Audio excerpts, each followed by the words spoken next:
Dari toko itu saya sudah nangis sih Kak, dengar anak saya kritis itu saya sudah nangis. Saya nggak pernah minta cerai. Kalaupun saya benar minta cerai, mungkin sekarang anak-anak saya itu masih hidup semua. Saya mau dia tuh kalau bisa dihukum mati Kak.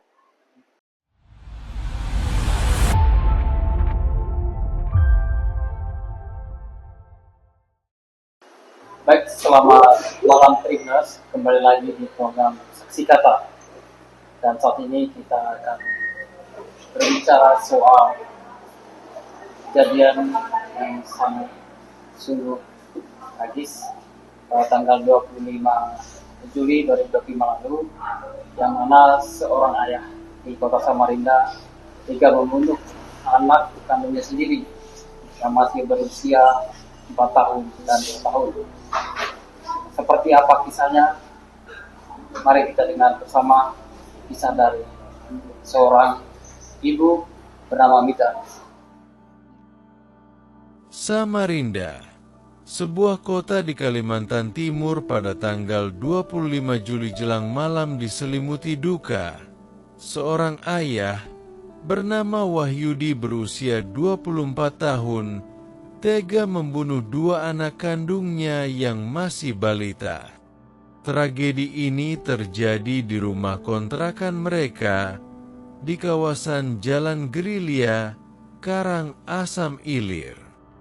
Motifnya sakit hati, kekecewaan, dan dalam pengakuannya ia berkata, "Kalau saya nggak bahagia, anak-anak juga jangan bahagia." Saat kejadian, tak terdengar tangisan, tak terlihat perlawanan. Hanya dua balita yang tak mengerti dunia, direnggut hidupnya oleh dendam yang tidak pernah mereka buat oleh seseorang yang harusnya menjadi panutan mereka di masa depan. Istrinya terpukul. Ia histeris, tak percaya bahwa suami yang ia kenal bisa berubah menjadi algojo yang mengakhiri hidup dua buah hati mereka. Sang istri bersaksi tak pernah ada pertengkaran, tak pernah ada ancaman, tidak ada permintaan cerai, tidak ada gejala, tidak ada firasat.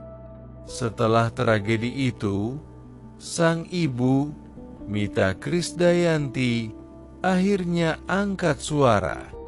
Ia buka suara dalam wawancara eksklusif dengan Tribun Kaltim di sebuah kafe kecil di Samarinda. Ia menjelaskan bahwa saat kejadian, ia sedang bekerja. Ia baru tahu saat keluarganya memanggil ke rumah sakit.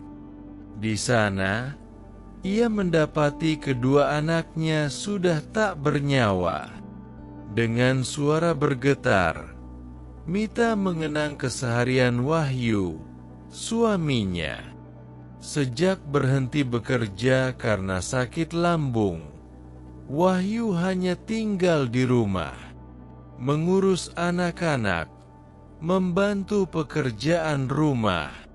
Mita juga membantah tuduhan Wahyu yang menyebut dirinya minta cerai. Ia percaya pada janji pernikahan seumur hidup dan selalu mencoba bertahan walau hidup berat. Namun, sebulan sebelum kejadian, ada perubahan. Wahyu mulai diam, tak lagi bercanda, tak menjawab saat diajak bicara. Tapi Mita tak menaruh curiga. "Saya pikir dia cuma butuh waktu," katanya lirih. Selain itu, Mita juga membantah isu perselingkuhan yang sempat menyeruak. Ia mengaku hanya punya nomor telepon keluarga. Kalau kerja pun yang kadang menjemput adalah bapaknya, bukan laki-laki lain. Bahkan sesekali terpaksa puang berjalan kaki seorang diri. Kepada aparat penegak hukum, Mita hanya meminta satu hal, keadilan. Saya mau dia dihukum seberat-beratnya. Saya mau dia dihukum mati, karena 2 anak saya mati di tangannya. Nyawa dibalas nyawa. Kini Wahyudi telah ditetapkan sebagai tersangka. Pasal pembunuhan berencana menantinya. Namun yang jadi pertanyaan, mengapa ia tega? Mengapa tak ada yang tahu? Mengapa tak ada yang bisa mencegah? Polisi kini sedang menyelidiki kondisi psikologis pelaku. Tapi yang jelas, 2 nyawa telah hilang. 2 bocah kecil tidak akan pernah tumbuh besar.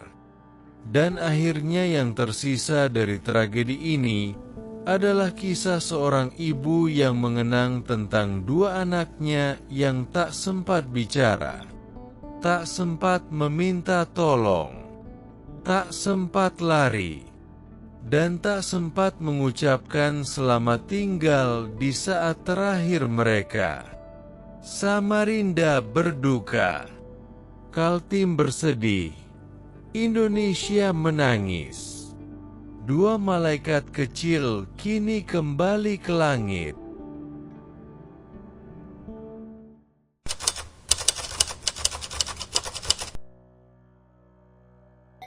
Di hari kejadian ya kak, itu saya tinggal kerja itu nggak ada apa-apa kak, saya nggak cekcok apapun itu, kayak seperti biasa bangun tidur, saya mandikan anak saya makani, saya kasih main HP sampai jam 12 saya mau berangkat, dan saya juga ninggalkan dia buat makan juga.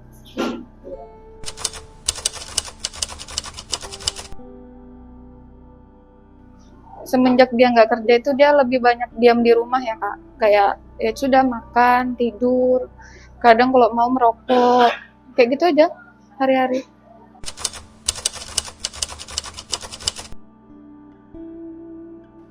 Seminggu setelah dia berhenti kerja itu dia kayak sakit kak, sakit kayak asam lambung kan, karena beberapa hari itu pernah kayak nggak mau makan, jadi ya itu aja sih sakit. Enggak arogan, enggak kayak emosian gitu ya, enggak juga. Atau orangnya Enggak, orangnya pendiam kak.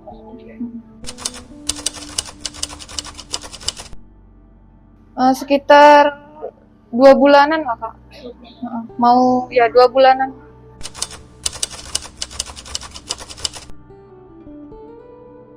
Ya kayak biasa aja kak. Kadang kalau saya lagi capek, saya suruh mandiin anak saya, mau ngasih mandiin, ngasih makan kadang, basuhin kalau buang air. Nggak ada, dia nggak pernah mukul anaknya kak. Kadang kalau saya yang maka mukul, kayak kan kadang kan anak nakal ya, dia yang negur kadang.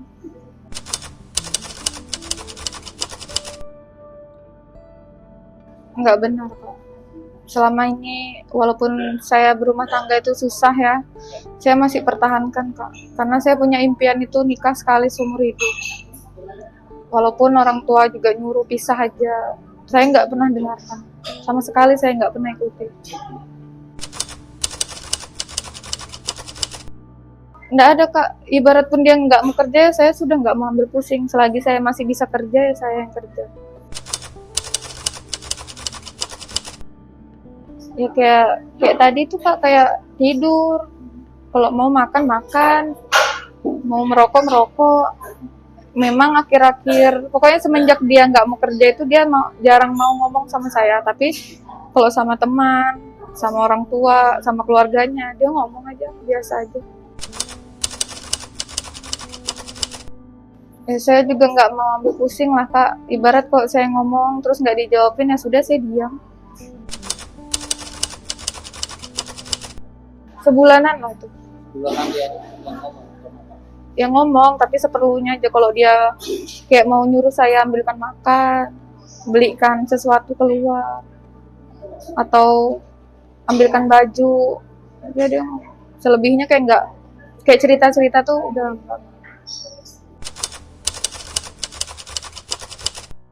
enggak sih Kak. Kayak ya udahlah, ibarat saya udah pasrah lah Kak. Mau Semenjak kayak apa? sebulan itu.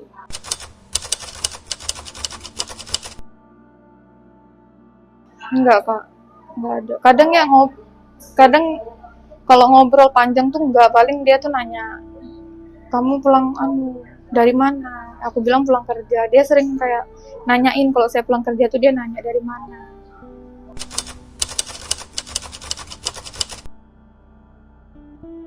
Enggak sih Kak kayaknya. Kecuali kalau lagi emosi ya dia, mungkin kalau kami ada ribut dulu-dulunya. Tapi kalau akhir-akhir ini beberapa bulan ini enggak ada. Kayak dia kadang ya mau aja main sama anak. Kadang saya bilang, aku nih ya, aku kerja, aku nitip anak. Iya, dia bilang.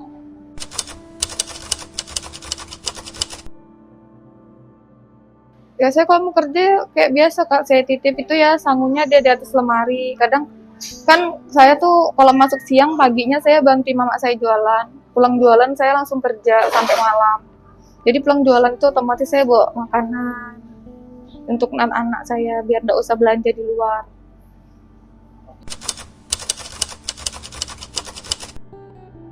Iya, saya kerja waktu itu.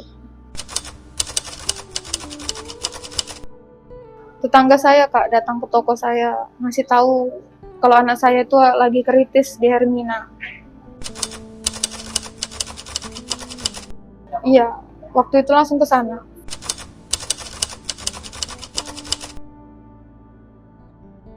Saya sudah dari toko itu saya sudah nangis sih Kak, dengar anak saya kritis itu saya sudah nangis.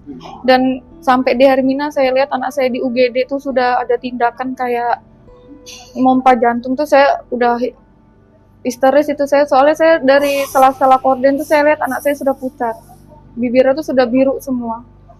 Jadi itu di kepala saya anak saya tuh udah nggak ada, walaupun dokter tuh nggak langsung ngomong kayak gitu kan, ibarat nggak mau bikin saya shock gitu. Tapi saya sendiri sudah paham kalau kayak gitu. Sebenarnya saya tuh nggak langsung tahu Kak kalau di leher anak saya yang pertama tuh ada luka. Saya kan nggak megang gitu nah Kak. Saya cuma lihat dari jauh. Pas kejadian saya histeris itu, saya sama pihak rumah sakit saya disuruh pulang. Jadi sama Pak RT saya dibawa pulang. Baru dari rumah saya disuruh ke kantor polisi. Sekitar sampai jam 12:30 saya di kantor polisi. Baru polisi yang ngasih tahu kalau di leher anak saya itu ada luka. Dan dari kantor polisi saya ke rumah sakit umum kan. Saya lihat lagi itu lukanya benar ada luka kayak bolong gitu Kak, dalam. Bukan luka sobekan juga sih, tapi kayak luka bolong gitu nah. Apakah itu luka cekikan dari suami Mbak? Mungkin ya kalau saya pikirnya, karena kuku suami saya itu tajam.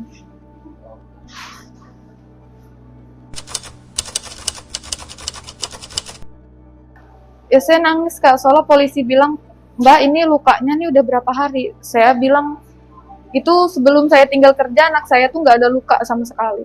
Karena saya mandikan Kak, saya gosoki badannya tuh nggak ada sama sekali luka bolong di mana-mana. Dan baru tadi polisi ngasih tahu saya yakin itu luka baru. Baru pas kejadian dia itu tuh.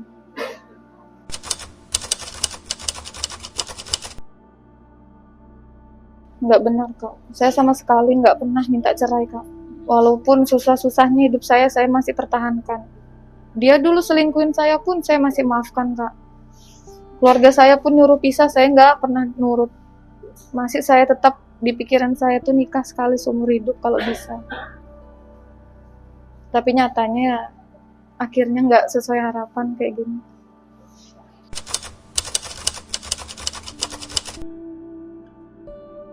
Nggak ada, cuman sekedar omongan aja, kayak namanya orang tua ya, ngelihat anak kerja banting tulang, ngurusin anak sendiri, ngidupin diri sendiri, baru ditambah lagi saya juga ngerawat suami saya.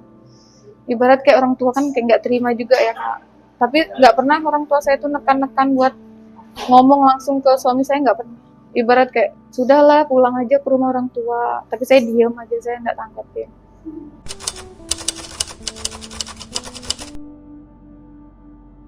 Nggak. Terakhir sebelum dia berhenti kerja itu dia ada ke rumah orang tua saya, Kak. Dia ngomong kalau dia telah sakit segala macam. Sama orang tua saya juga dia tuh dibawa berobat. Betawar lah kalau bahasa kampung, Pak. Dibawa betawar. Dan habis itu dia masih kerja lagi, Kak. Habis seminggu dari betawar tuh dia nggak mau kerja lagi dah. Sampai 2 bulanan lebih.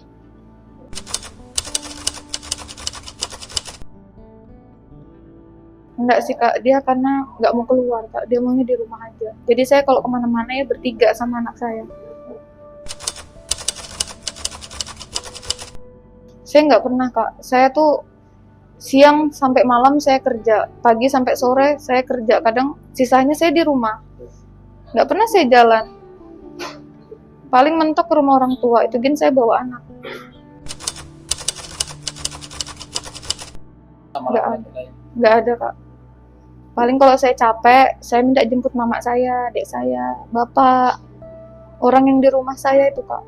Kadang kan saya pulang bisa sampai setengah 11 malam kan. Nah, capek seharian kayak capek aja buat jalan kaki itu saya minta jemput. Tapi kalau orang tua nggak bisa jemput ya saya jalan kaki.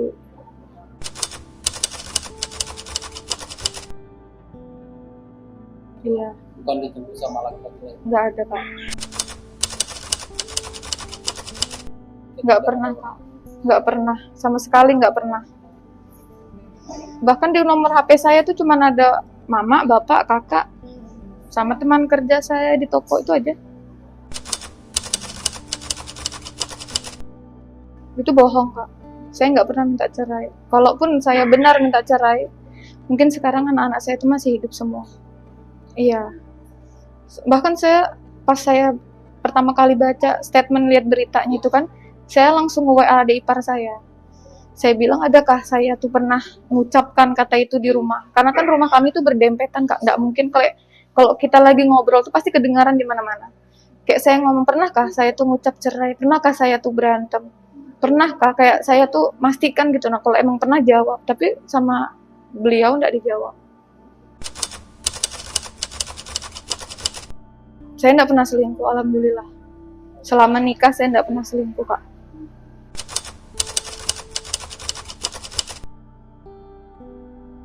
Hancur sih saya, Kak. Keluarga saya tuh ibarat mau nyemangatin saya biar saya nggak depresi aja sih, Kak.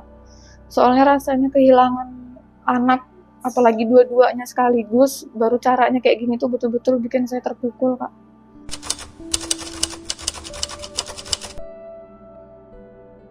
Saya cuman mau satu aja, dia dihukum seberat-beratnya, Kak.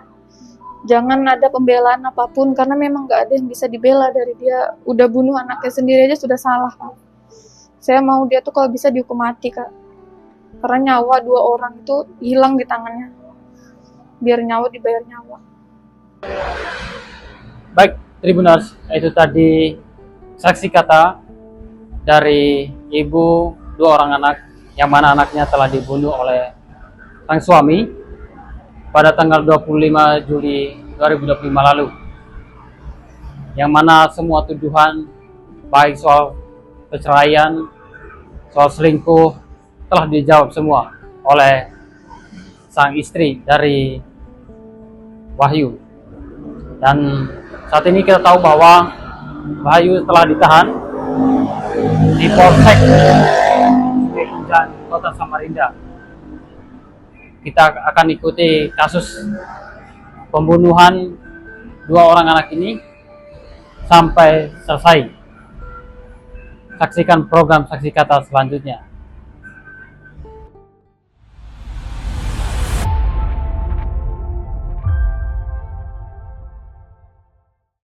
Download Tribun X sekarang, menghadirkan lokal menjadi Indonesia.